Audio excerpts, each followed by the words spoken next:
du futur président de l'Union africaine et son homologue du Congo-Brazzaville, Denis Sassou Nguesso. Les deux chefs d'État ont porté leur regard sur les grands dossiers du continent tels que la situation sanitaire liée à la Covid-19 qui a impacté négativement tous les domaines de la vie ainsi que des projets qui lient la République démocratique du Congo à la République du Congo. Elvira Panzou, Kokomolicho.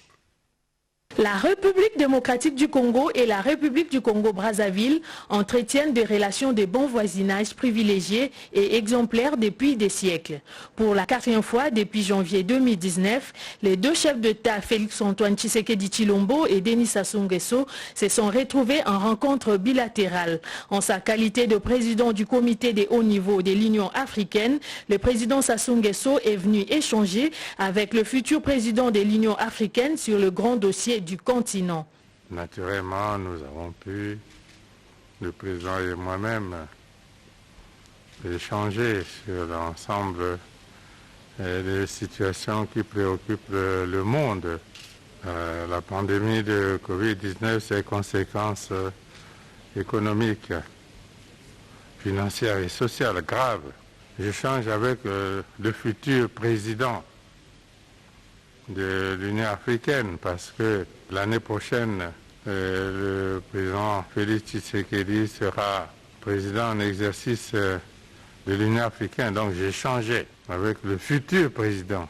Venu pour une visite familiale à Kinshasa pour les obsèques de sa belle-sœur Germaine Djembo, le président Sassou Nguesso a aussi remercié son homologue Félix-Antoine Tshisekedi Tshilombo pour les soutiens lui exprimés au moment de l'organisation des obsèques. Mon épouse et moi avons bénéficié du soutien de mon frère, le président Tshisekedi et son épouse. Nous avons senti la solidarité des populations de Kinshasa sur le lieu du deuil et à travers nos déplacements à Kinshasa le long des avenues, des boulevards. Et nous restons très marqués par ces gestes de solidarité. Et je voudrais donc remercier le président et ma petite sœur, la première dame, pour tout ce qu'ils ont fait pour nous parce qu'ils sont restés à nos côtés en permanence jusqu'à l'instant présent. Répondant à son tour à la presse brazzavilloise sur la question du projet pont-route-rail entre Kinshasa et Brazzaville, le président Félix-Antoine Tshisekedi Tshilombo a affirmé que sa réalisation dépend de préalables posés par la RDC, à savoir la construction du port en eau profonde à Banana. Le projet se rapproche de plus en plus de sa réalisation et donc on a parlé des derniers réglages qui consistent à intéresser ceux qui vont venir entreprendre ce grand projet sur l'importance qu'il y a à s'impliquer aussi dans la réalisation du port, du projet du port en eau profonde de Banana. Et donc l'un n'ira pas sans l'autre. Au terme d'une visite privée des 48 heures à Kinshasa, le président Denis Sassou Nguesso a requis son hélicoptère pour regagner Brazzaville. Le chef de l'État Félix-Antoine Tshisekedi vient de signer l'ordonnance portant nomination des conseillers au collège de l'autorité de régulation de la poste et de la télécommunication RPTC. La teneur de cette ordonnance avec le porte-parole adjoint du chef de l'État, Tina Salama. Ordonnance numéro 20/135 du 10 septembre 2010 portant nomination des conseillers au collège de l'autorité de régulation de la poste et des télécommunications du Congo en sigle ARPTC. Le président de la République, vu la Constitution telle que modifiée par la loi numéro 11/002 du 20 janvier 2011 portant révision de certains articles de la Constitution de la République démocratique du Congo du 18 février 2006, spécialement en son article 79, vu la loi cadre numéro 003/2002 du 16 octobre 2002 sur les télécommunications en République démocratique du Congo, spécialement en son article 1er, 5 8, vu la loi numéro 014/2002 du 16 octobre 2002 portant création de l'autorité de régulation de la poste et des télécommunications du Congo, spécialement en ses articles 1er, 2, 8, 9 et 10, vu l'ordonnance numéro 19/1056 du 20 mai 2019 portant nomination d'un Premier ministre, vu l'ordonnance numéro 20/016 du 27 mars 2020 portant organisation et fonctionnement du gouvernement, modalité de collaboration entre le président de la République et le gouvernement, ainsi qu'entre les membres du gouvernement, revu l'ordonnance numéro 09/041 du 1er juin 2009 portant nomination des conseillers au collège de l'autorité de régulation de la poste et des télécommunications du Congo, en sigle ARPTC, revu l'ordonnance numéro 014/019 du 2 juin 2014 portant renouvellement du mandat des conseillers du collège de l'autorité de régulation de la poste des télécommunications du Congo, en sigle ARPTC, vu la lettre numéro RDC/Assemblée nationale Sénat/38 2020 du 31 juillet 2020, signée conjointement par les présidents des deux chambres du Parlement, communiquant les noms des personnes proposées à la nomination pour le compte du Parlement au Collège de l'autorité des régulations de postes et des télécommunications, vu la nécessité et l'urgence, ordonne. Article 1er, sont nommés conseillers au Collège de l'autorité des régulations de la poste et des télécommunications du Congo, en sigle RPTC, les personnes dont les noms, posténoms et prénoms suivent. 1. Messieurs Kokola Ntwali Kantintima Prince. 2. Messieurs Pondé Issambois Joseph Alfred. Article 2. Sont abrogées toutes les dispositions antérieures contraires à la présente ordonnance qui, en rapport avec les membres du Collège de l'autorité de régulation nommés sur proposition du Parlement.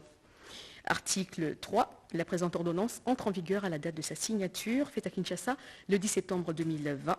Félix-Antoine Tshisekedi Tshilombo, Sylvestre Ilunga Ilunkamba, Premier ministre, pour copie certifiée conforme à l'original. Le 10 septembre 2020, le cabinet du président de la République, professeur docteur Désiré Cachemire Kolongué-Lébérante, directeur de cabinet AI. Des infirmières au centre de santé de référence de Kissasso. La sanction vient de tomber. Certains civiques de cette bande viennent d'écoper de 20 ans de servitude pénale et 800 000 francs congolais d'amende. C'est en présence des infirmières et infirmiers venus apporter leur soutien à leurs collègues victimes de ces actes ignobles, nous apprend Angèle Mabiala. Fait d'eux les premiers gardiens de l'existence humaine sur la terre ferme et leur travail. Fait d'eux des acteurs et actrices de premier plan en cas de maladie. Ils se sacrifient pour sauver des vies. L'affaire qui a défrayé la chronique sur le viol de deux infirmières à Kissasso est révélatrice de dangers qui guettent la profession d'infirmière. Face à cet acte ignoble, la corporation des infirmiers monte au créneau et appelle à plus de sécurité pour cette catégorie professionnelle. Cette indignation ne pouvait s'exprimer autrement que par ses soutiens à l'endroit des victimes. Maintenant, leur prise en charge spécifique et leur évacuation urgente en dehors de nos frontières pour leur dignité. Et nous demandons aux autorités de rétablir la dignité de l'infirmier. Plus jamais ça. Ces infirmiers exhortent le pouvoir public à apporter assistance aux blouses blanches. Nous nous sacrifions jour et nuit. C'est assez, c'est trop. Les deux jeunes infirmières qui ont été violées n'ont ni prime ni salaire. Pendant plusieurs années qu'ils ont œuvré dans les structures de l'État. Pour afficher cette détermination, ces infirmiers ont pris part à la première audience publique des auteurs de ces crimes. 3 inciviques écopent de 20 ans de servitude pénale et une amende de 800 000 francs congolais pour viol qualifié, extorsion et vol. Ils doivent également payer l'équivalent en francs congolais de 50 000 $ américains à la partie civile à titre de dommages et intérêts. 2 interpellés ont été acquittés et 3 autres mineurs transférés au tribunal pour enfants. Les 2 victimes présentes lors de cette audience en flagrance, une ayant de la peine à marcher, n'ont pas tari d'éloges à l'endroit des éléments de la police nationale congolaise promptes dans leur mission régalienne, celle de sécuriser les personnes et leurs biens. Autre chose, la société minière de Bakwanga Miba est appelée à se relever. Le chef de l'État Félix-Antoine Tshisekedi a réalisé sa promesse. Il a instruit la paie des 170 mois d'arriérés de salaire à la grande satisfaction du personnel de cette entreprise, nous dit Robert Ndaye. Il est obligé de se relever et sortir de son coma. Coma dû à la mauvaise gestion de son personnel, de ses ressources minières et de ses relations avec ses partenaires. Et pourtant, autrefois poumon économique de la province du Kasaï oriental, mais qui a vu malheureusement son personnel qualifié subir 170 mois d'arriérés de salaire. Un rêve qui se réalise aujourd'hui grâce à l'intervention personnelle du président de la République, Félix-Antoine Tshisekedi Tshilombo, qui n'a pas pu supporter les malheurs de tous ceux qui ont sacrifié leur vie à donner à la République démocratique du Congo la réputation d'un pays producteur et exportateur du diamant. Comme le chef de l'État le pense, à penser au peuple. Avant tout, c'est le peuple. La vision, c'est le peuple d'abord. Donc, le peuple d'abord, moi je pense comme ceci.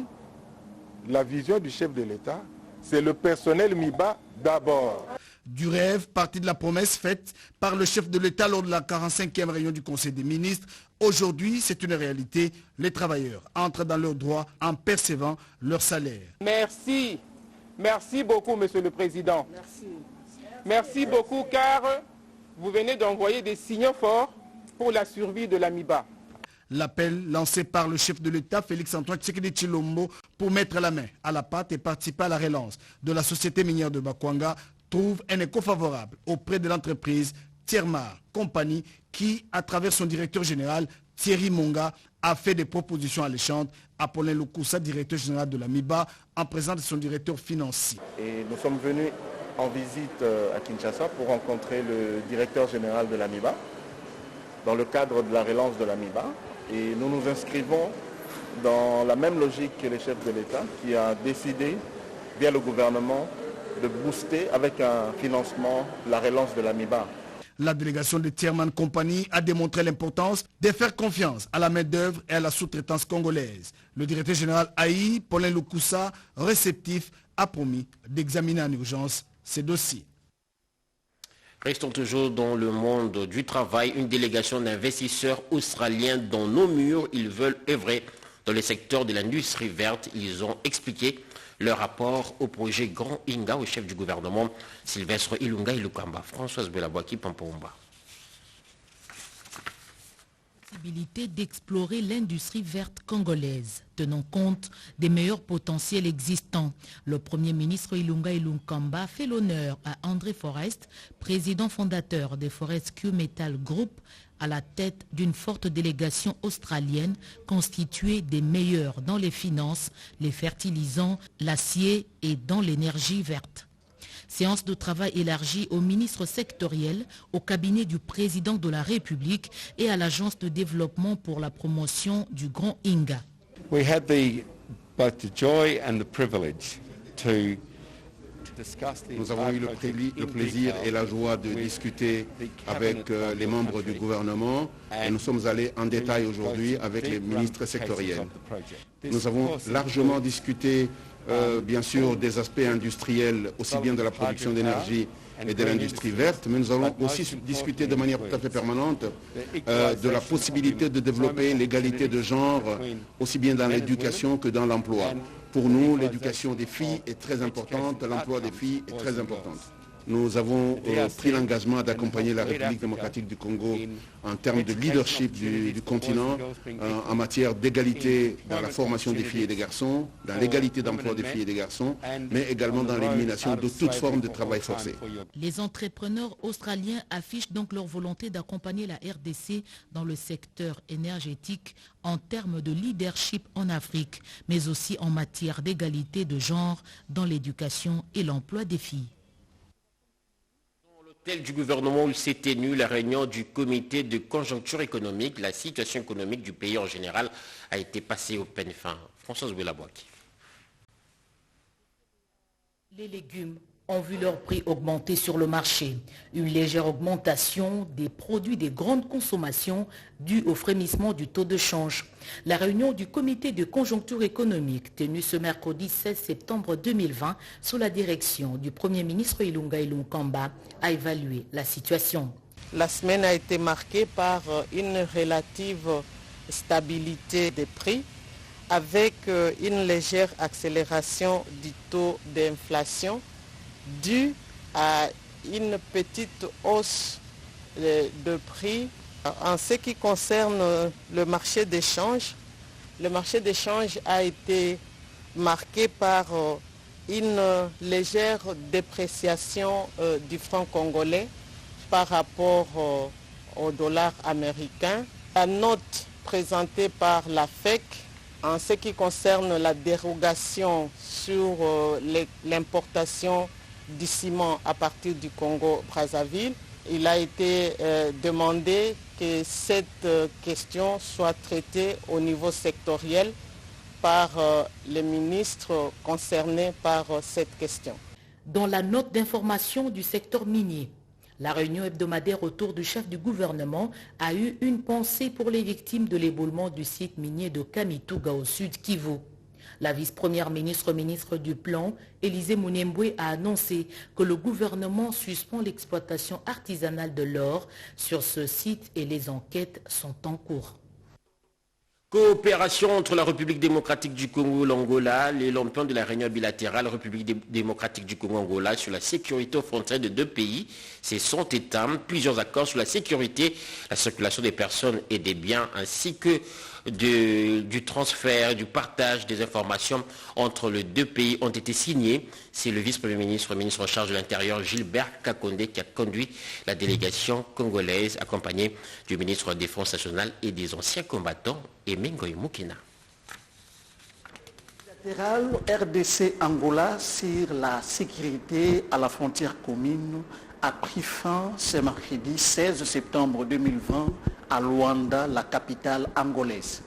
À son arrivée à l'hôtel Royal Plaza, le vice-premier ministre, ministre de l'Intérieur, Gilbert Kakonde Malamba, qui avait à ses côtés son collègue de la Défense, a été donc accueilli par la délégation congolaise, dont le gouverneur des 5 provinces limitrophes à l'Angola.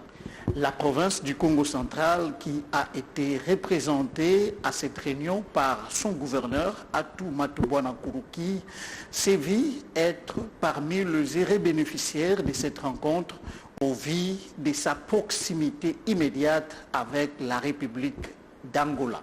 Au cours de cette réunion, les deux délégations ont donc signé plusieurs instruments juridiques dont l'accord de coopération entre le ministre de l'Intérieur de la République démocratique du Congo et d'Angola en matière de sécurité et d'ordre public et un autre accord en matière de la circulation de personnes et de marchandises le long de la frontière commune. Commencé le lundi 14 septembre 2020, le renforcement des relations bilatérales entre la RDC et l'Angola a donc pris fin ce mercredi 16 septembre 2020. Revenons à Kinshasa et parlons de la jeunesse féminine du PPRD qui fustige des propos discourtois à l'endroit de la présidente de l'Assemblée nationale, Janine Mabunda. Suivez. Jeune comme la nôtre, il n'y a jamais totale convergence d'idées, mais plutôt c'est la contradiction d'opinion qui confère sa vitalité à ce système politique. Ne pas le comprendre ou l'intérioriser et verser dans l'injure facile est un manque criant de bon sens, sinon de savoir vivre en communauté. Nous, jeunesse féminine du PPRD, condamnons avec la dernière énergie le propos discourtois des membres d'un parti politique bien identifié à l'endroit de Mme Janine Mabunda Lyoko, présidente de l'Assemblée nationale de la République démocratique du Congo. Nous mettons en garde l'auteur principal et les auteurs intellectuels de ce propos indigne et exigeons réparation de leur part.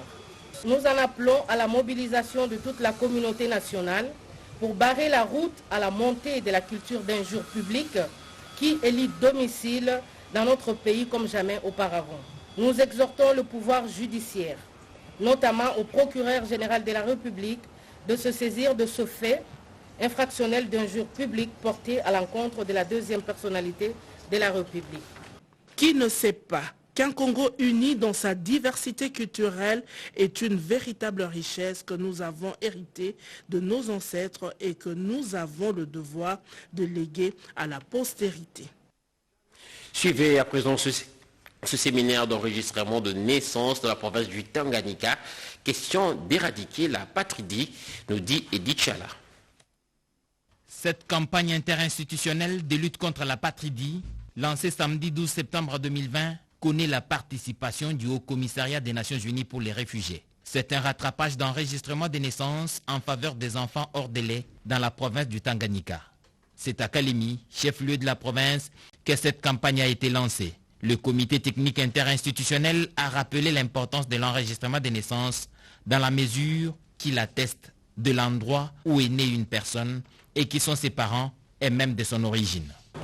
Je dois particulièrement souligner le fait que le province de Tanganyika s'est déjà doté de la feuille de route provinciale pour l'éradication de la patridie dans toute la province à l'horizon 2024. Alors c'est que le comité attend particulièrement des autorités provinciales, politiques et administratives de la province de Tanganyika, c'est de continuer sur cet élan et surtout de multiplier des initiatives visant à éradiquer totalement la patridie et surtout d'éviter à ce que les enfants puissent être toujours au risque d'apatridie. Pour ces débuts, 500 enfants sont visés par cette campagne afin qu'ils ne soient pas des apatrides. La journée de l'identité a été célébrée à Kinshasa, une journée qui met l'accent sur le recensement et l'identification générale de la population afin de planifier le développement d'une nation. Le directeur général de l'Organisation nationale de l'identification de la population en parle. Angèle Mabiala. Cette journée a pour objectif de sensibiliser l'opinion sur le rôle important que joue l'identité pour permettre aux individus d'exercer leurs droits et leurs responsabilités de manière juste et équitable dans une société moderne. L'appel à la reconnaissance d'une journée de l'identité est une initiative mondiale dans la mesure où l'identité joue un rôle de plus en plus important dans le monde, aussi bien dans les pays développés que ceux en voie de développement. Pour mieux planifier son développement et articuler efficacement sa politique de développement national, tout gouvernement doit d'abord recenser et identifier distinctement les personnes qui composent sa population. La République démocratique du Congo est l'un des rares pays au monde où les habitants n'ont pas de carte d'identité. L'Organisation nationale de l'identification de la population est décidée à ce qu'il y ait un rapport qualité-prix pour ce processus de recensement qui va déboucher sur la délivrance des cartes d'identité dans un temps record. La création et l'entretien du fichier général de la population, un fichier qui sera totalement fonctionnel, c'est-à-dire qui pourra être utilisé par d'autres demandeurs et surtout l'octroi d'une carte d'identité sécurisée qui contiendra les données biométriques et les données biographiques, ainsi que le fait de tirer de ce fichier national de la population, surtout cela, un identifiant unique qu'on va appeler le NIN, le numéro d'identification national de chaque individu, va faire en sorte que ce chiffre-là de 500 millions en Afrique va directement baisser à 400 millions.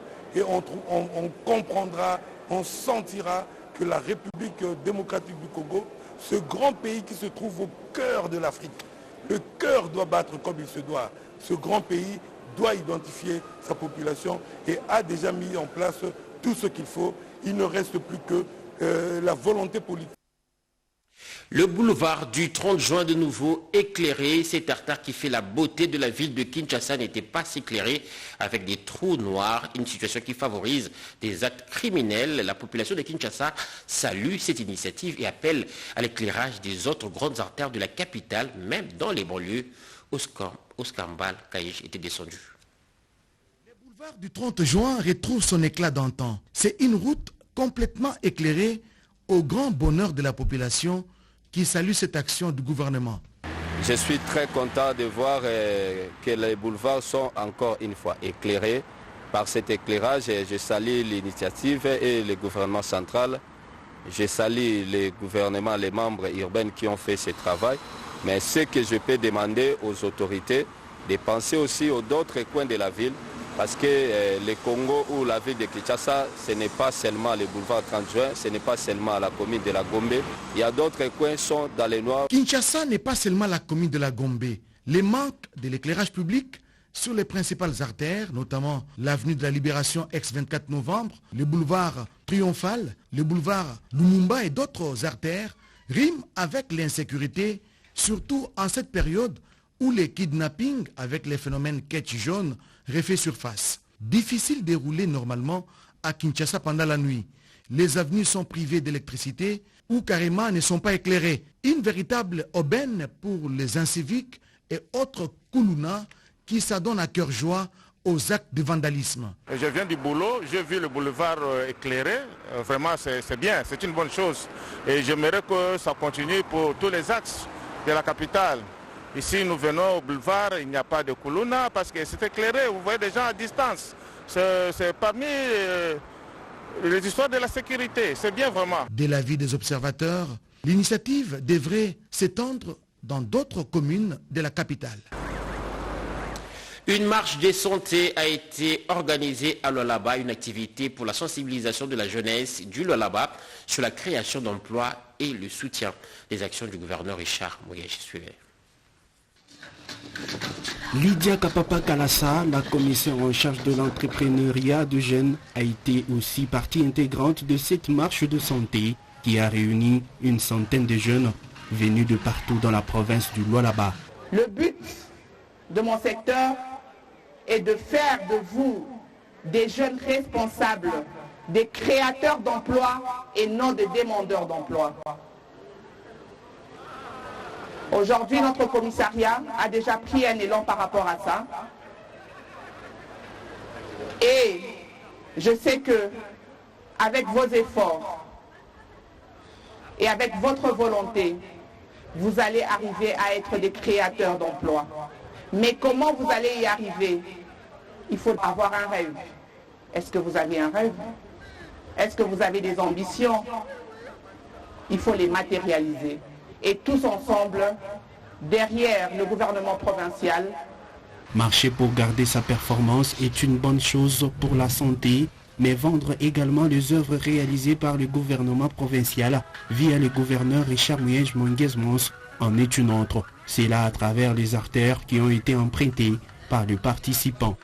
Par rapport à cette marche, nous sommes tous réunis, chacun de différentes tendances politiques, religieuses, les différentes structures, mais nous sommes tous un. Nous avons une seule identité, et c'est l'identité nationale. En ayant cette identité nationale, en étant en bonne santé, en regardant ce que le gouverneur de province a pu réaliser jusque-là, maintenant c'est à vous les jeunes d'assimiler les valeurs citoyennes. De ce journal, merci de l'avoir suivi. À 7h, retrouvez Odilon Kayuma. Au revoir. Merci.